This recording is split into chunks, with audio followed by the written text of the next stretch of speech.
श्री गणेशाय नमः। जय हो भगवान रामचंद्र जी की। अध्यात्म रामायणे बालकांडम चतुर्थ सर्ग श्लोक 18 तक हिंदी अनुवाद। त्रुटियां ना हों या कम से कम हो इसका प्रयास रहेगा, किंतु यदि हमसे त्रुटियां हो ही जाती हैं तो आप सभी गुणी श्रोताओं से हम अभी से क्षमा मांगते हैं।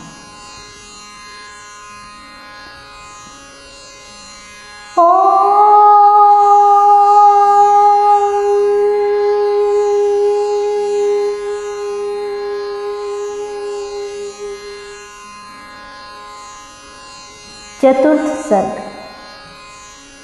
विश्वामित्र जी का आगमन, राम और लक्ष्मण का उनके साथ जाना और ताटका का वध करना। श्री महादेव जी बोले, एक बार अग्नि के समान तेजस्वी महर्षि विश्वामित्र परमात्मा को अपनी माया से राम रूप में प्रकट हुए जान उनके दर्शन करने के लिए अयोध्यापुरी में आए।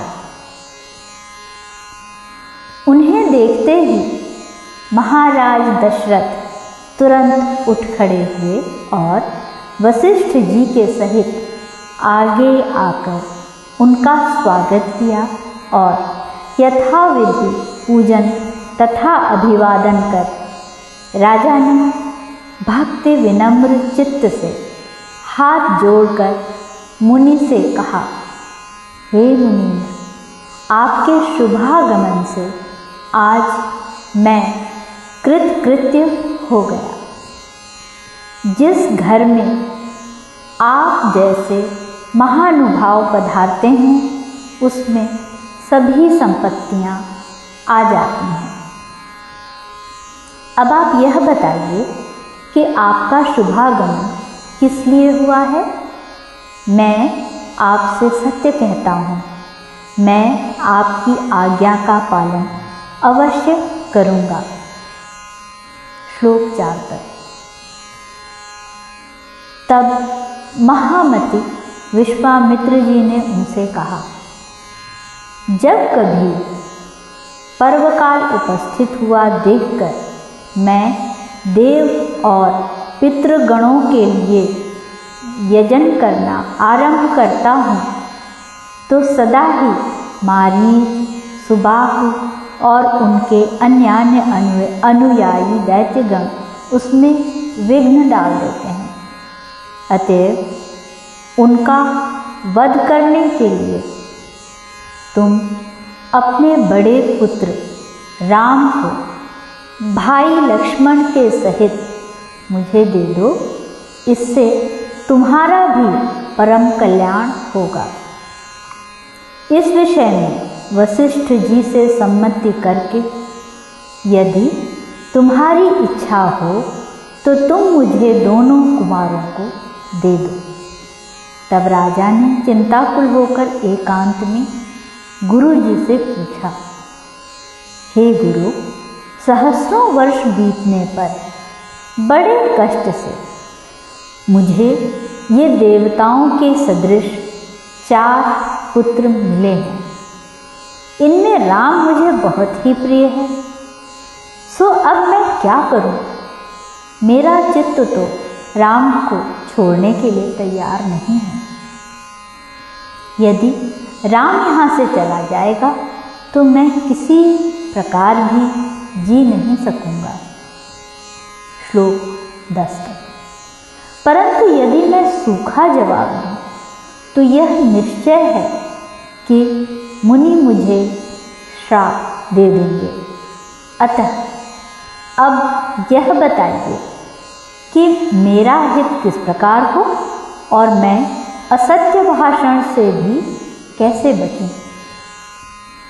वशिष्ठ जी बोले, राजन, देवताओं से भी गुप्त रखने योग्य बात सुनो। इसे किसी प्रकार प्रकट न होने देना चाहिए। ये राम मनुष्य नहीं है, साक्षात पुराण पुरुष परमात्मा ही अर्थात अपनी माया से इस रूप में प्रकट हुए हैं। हे अनघ, पूर्व काल में पृथ्वी का भार उतारने के लिए ब्रह्मा जी ने भगवान से प्रार्थना की थी। उसे पूर्ण करने के लिए उन परमेश्वर ने तुम्हारे यहाँ कौशल्या के गर्भ से जन्म लिया है। पूर्व जन्म में तुम ब्रह्मा जी के पुत्र प्रजापति कश्यप थे और यशस्विनी कौशल्या देव माता अदिति थी। उस समय तुम दोनों ने बहुत वर्षों तक ग्राम्य विषयों से रहित और एकमात्र भगवान विष्णु की पूजा तथा ध्यान में तत्पर रहकर बड़ा उग्र तप किया। तब कालांतर में भक्तवत्सल वरदायक भगवान ने तुम दोनों पर प्रसन्न होकर कहा कि वर मांगो, तो तुमने भगवान से यही मांगा कि हे निरंजन, आप हमारे पुत्र हों। तब भूत भावन भगवान ने कहा कि ऐसा ही हो। इसलिए वे ही विष्णु भगवान इस समय राम रूप से तुम्हारे पुत्र हुए हैं और उनकी सेवा करने के लिए शेष जी लक्ष्मण के रूप में प्रकट होकर उनके अनुयायी हुए हैं। भगवान गदाधर के शंख और चक्र ने भरत और शत्रुघ्न के रूप से अवतार लिया है तथा योग माया जनक दुलारी सीता जी होकर प्रकट हुई हैं।